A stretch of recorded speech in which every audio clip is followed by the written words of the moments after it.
all of Night's films kind of, I think, encourage their audience to challenge their reality and what they believe in. And I think this film's probably doing that more directly than any film that he's made. I think it's throwing up all these really direct, confronting questions that are like life's riddles, and they're like encapsulated in this unconventional, like domestic family setting. And I think it's like, yeah, I think it's a really good movie to watch for where we're at in the world. The story is just such an intense thing to get inside of, and to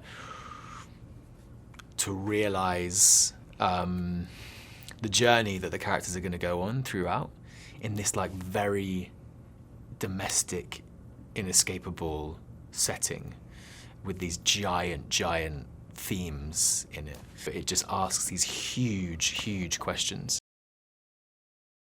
The film, to me, even though it has these huge themes and it's very hard to answer what it's about, and it may sound really cheesy saying it, for me it's a love story. It's a love story between a family. Night has his own process and also his own kind of philosophy about filmmaking and about acting as well. So I think like I've really enjoyed slotting into what his version of making a film is, and it's very individual to him. So it's it's been a pleasure to kind of like learn from him and be on this. It is a wild film. It's a wild ride of a story. But yeah, it's really exciting to be part of it. This is one of those stories where immediately you start to think, if this was happening to me, what would I do? And that goes on many different levels. You've got your basic invasion story at the beginning where we've all had that nightmare. God, what if someone broke into the house or got into the building? So you go from like a survival story, which immediately grips the audience, to a kind of a moral, ethical, spiritual dynamic that the audience then has to ask themselves, well, what do I think about that? Can I even believe in that? It is terrifying. I think even by Night's standards, everyone's a little bit shaken by this story. There are things that happen in this movie that I would guess that people have never seen happen before.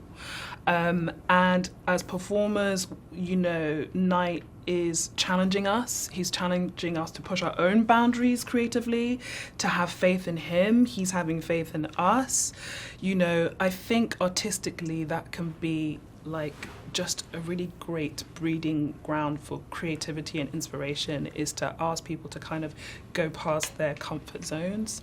And in this story, it's, I say robust because, you know, it's like the scene that we're shooting right now. We're talking about sacrifice on a level, sacrificing your life in almost like an ancient and primal way, which none of us, you know, have ever explored anything like that before.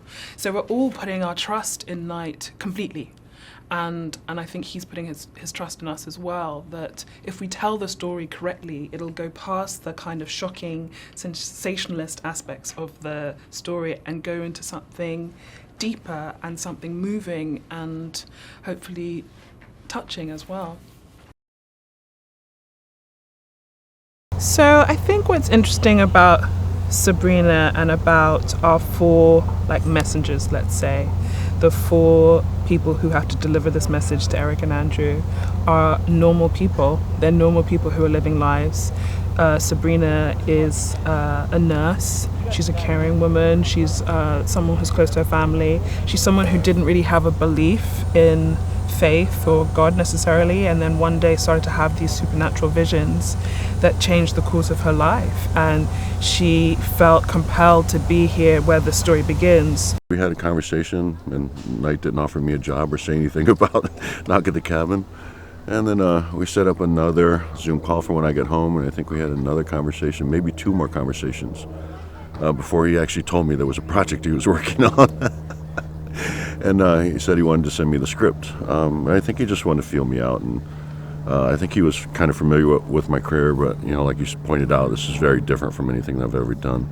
So I think he wanted to know me as a human being before he started talking to me about working with him. Man, this character is really, I mean, he's weighted. And there's like all the chunky dialogue, and I was like, this is an opportunity of a lifetime. Like, this is what I've been waiting for, because roles like this don't get offered to guys like me.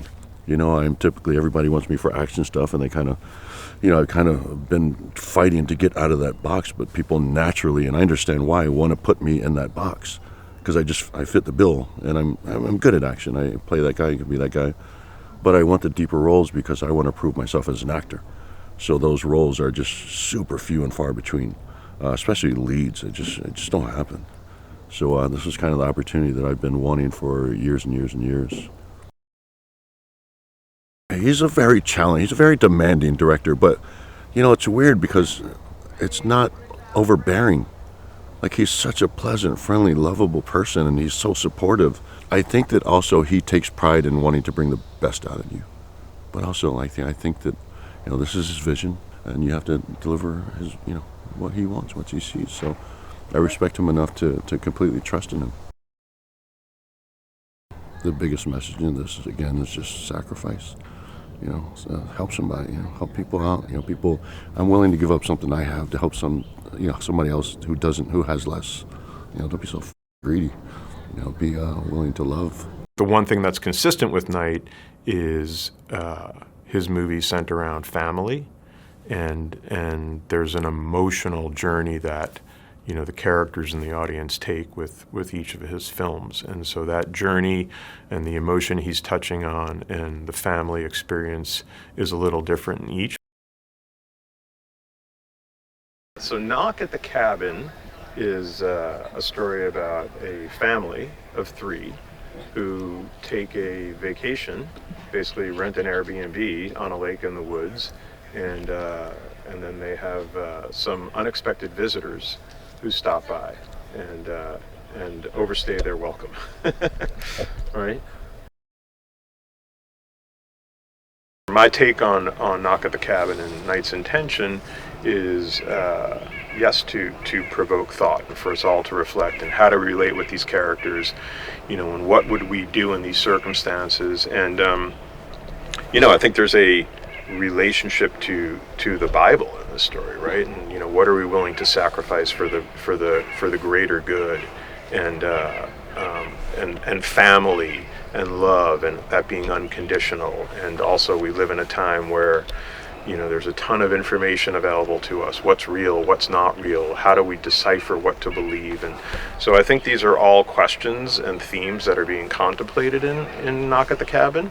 And you know, and but I've you know, contemplated these, and I think when you watch the movie, you walk away hopefully with, you know, being entertained and, you know, and think about that. He sent me the script, and he didn't really tell me a lot about it. He just said it's this story. There's a cabin, and I read it, and it was combined 2 of my biggest nightmares: home invasion and the apocalypse. And it stayed with me a long time, because I think it forces you to kind of put yourself in the situation and kind of think, what would you do?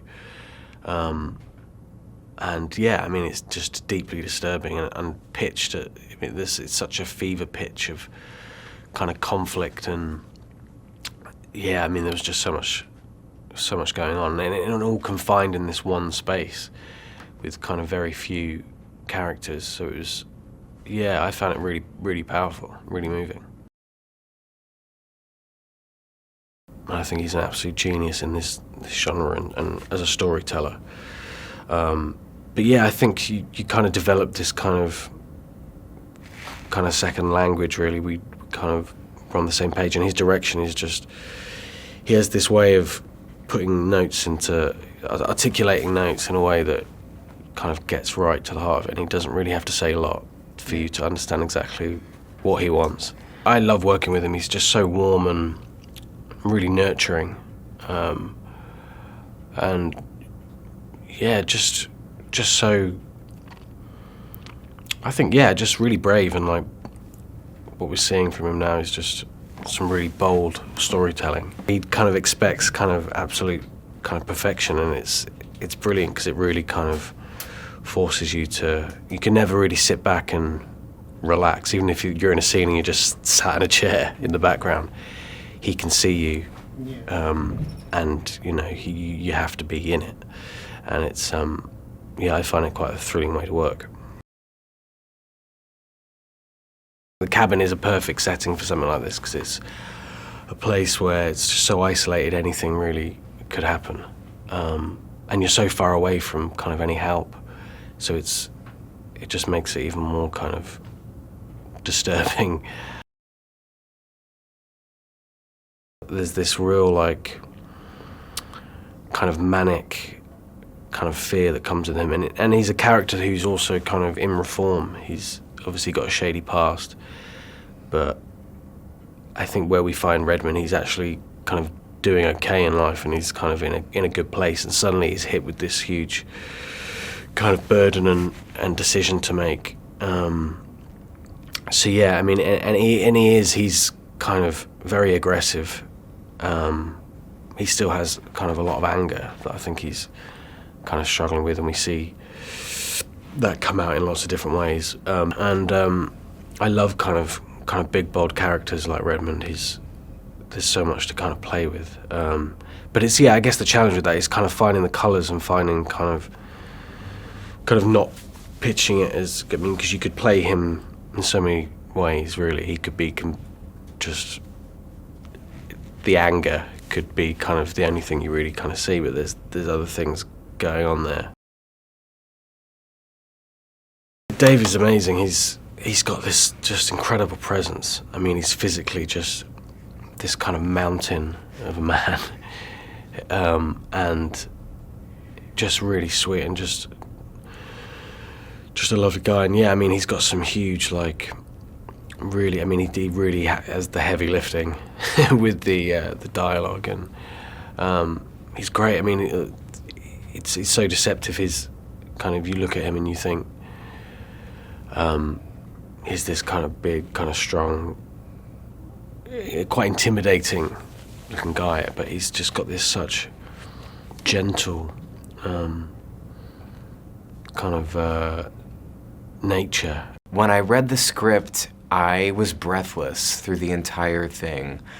I felt great anxiety and confusion and excitement and shock and horror, and I basically read the entire script like this.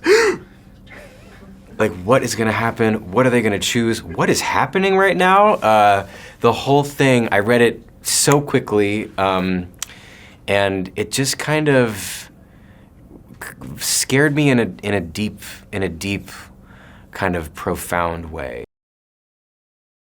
You have these two opposing perspectives in a very heightened environment with this kind of scary kind of cult-like energy coming at them, and people saying absolutely extraordinary things to them. And part of what we're tracking at this point in the journey, as we're in the first third of the movie, is understanding between Ben and I two opposing reactions to something quite extreme. In the preparation for this film and for all of his films, he blocks out every shot on almost like a comic. He has little squares with the lines and people's faces and exactly what he wants to see.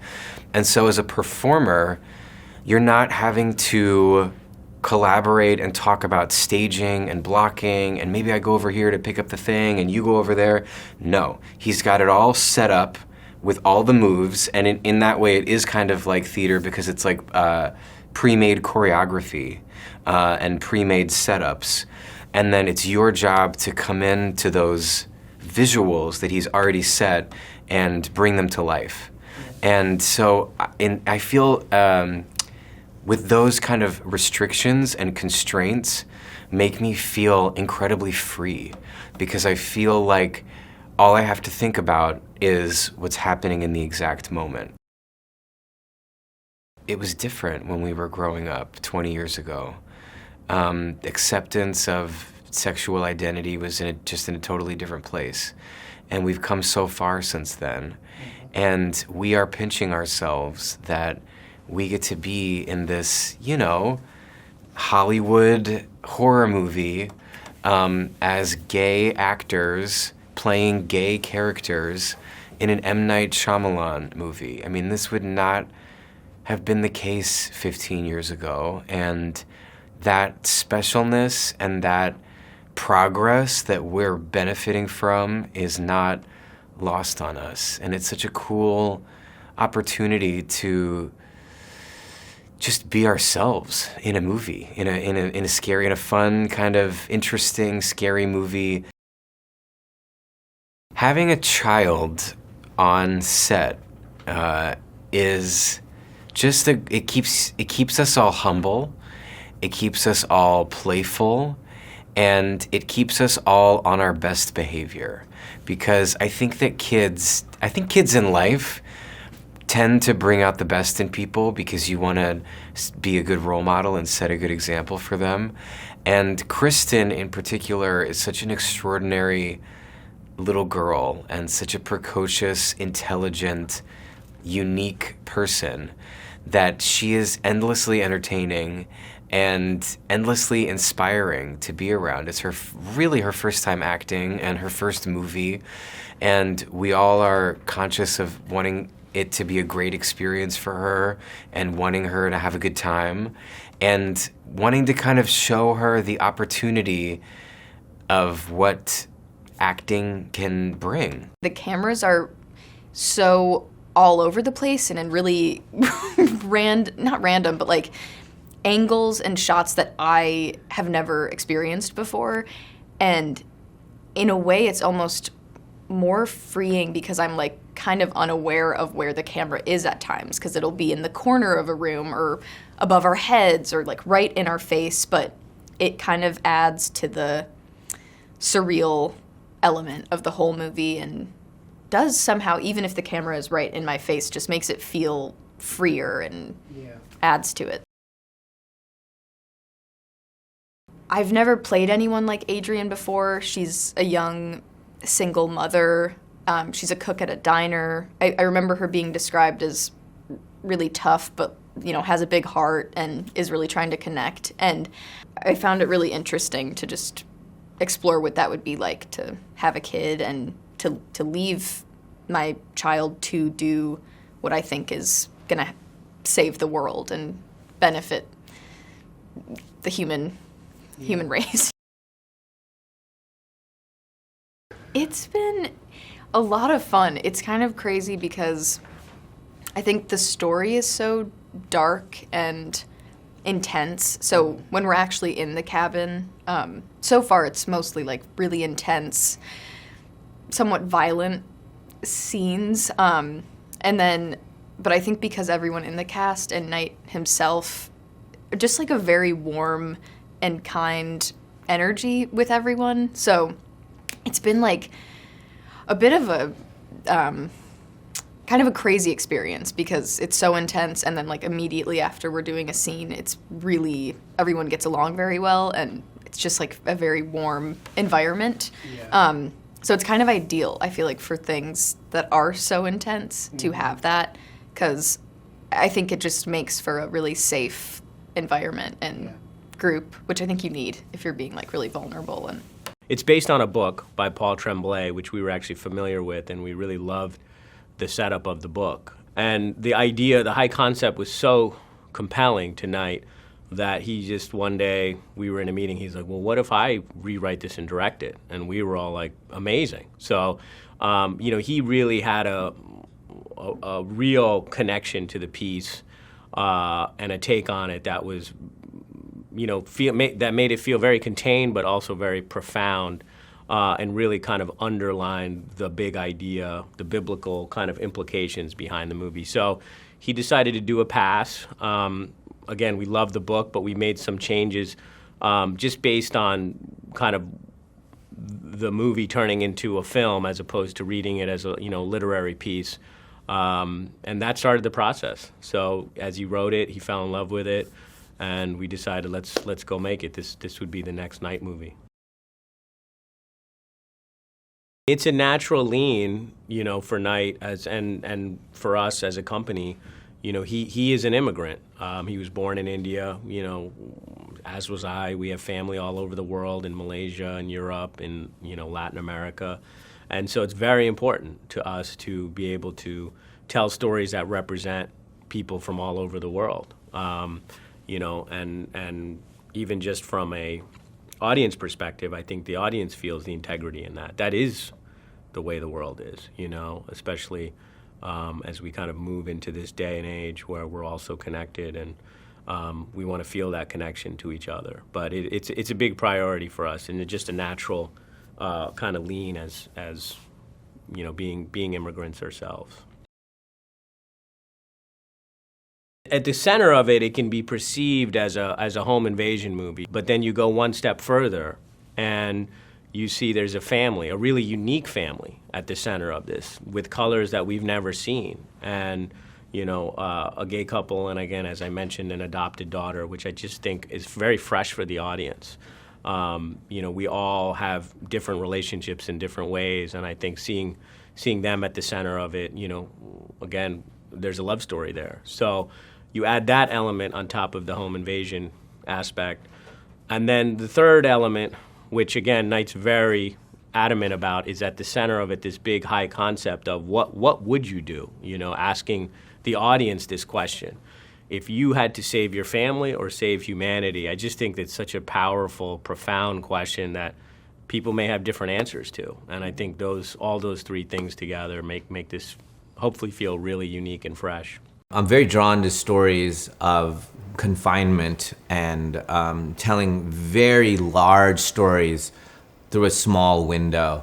That constriction, that balance, a juxtaposition of the size of the story and the way we're telling it really appealed to me and evoked my imagination in a very powerful way. And I think movie making, especially going to the movie theaters, needs to be a very experiential thing at this point. Why do you leave your house and go to the movie theaters? Well, you want to have the deepest, most profound experience. And this type of storytelling where you count on the incompleteness of it. That's a whole thesis of storytelling that I ascribe to, that you don't fill in everything and let the audience member do the dance with you. This isn't a dance performed for them entirely, but you require them to get up and be part of the dance. And that incompleteness that is inherent in these kind of stories where you're very confined and you're imagining everything. I mean, Twilight Zone, lived off of that. That conjuring of your imagination is required to finish the painting.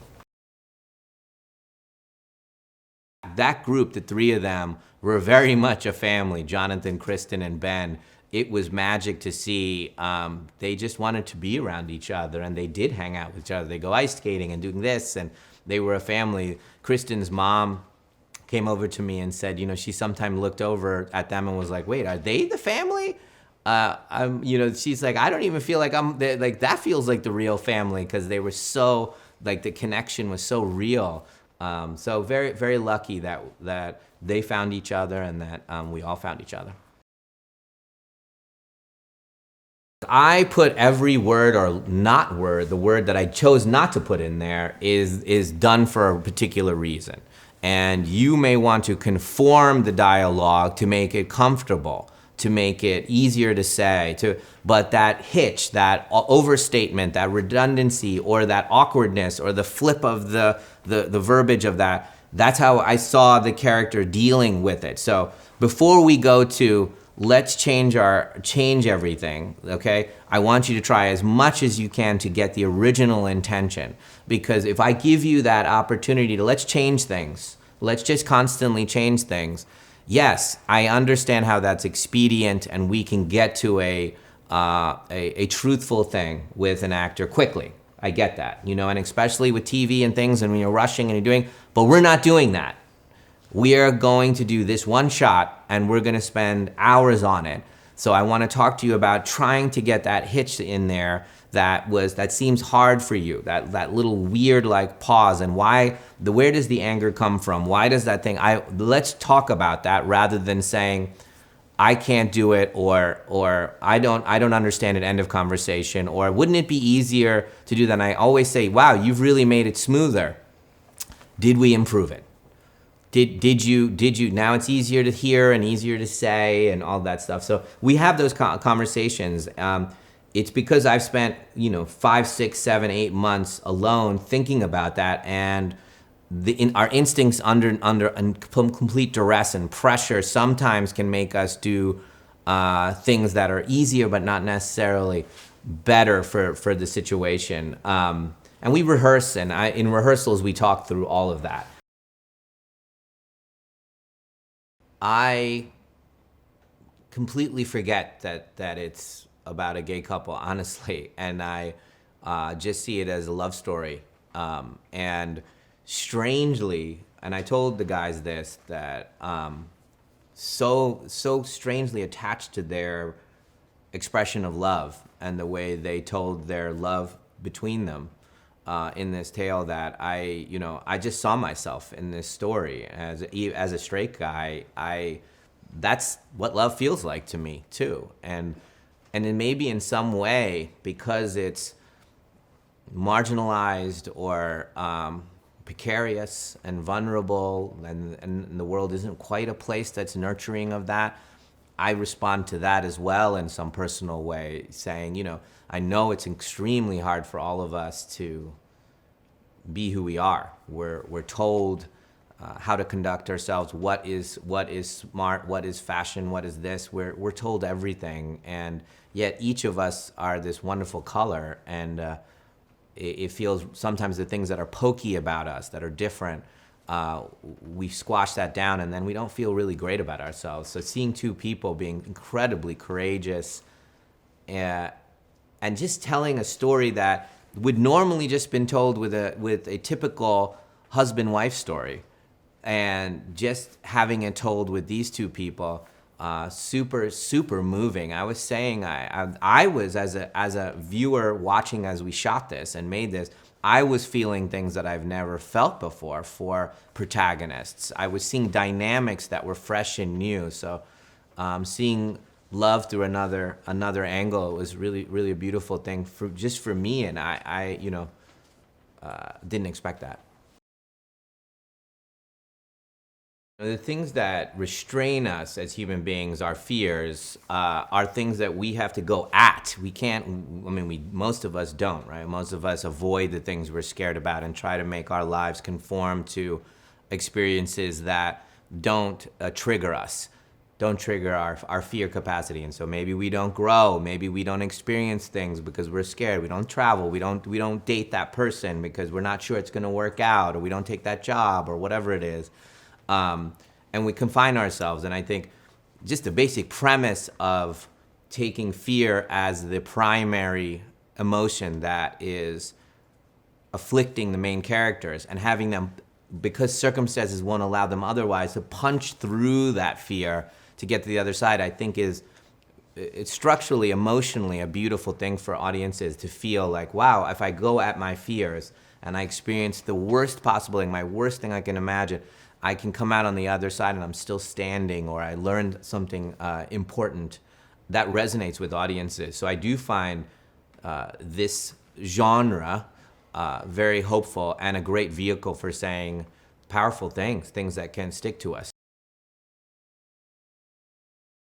To sense someone so incredibly open and receive it like that, it shatters all of the things that you have in you.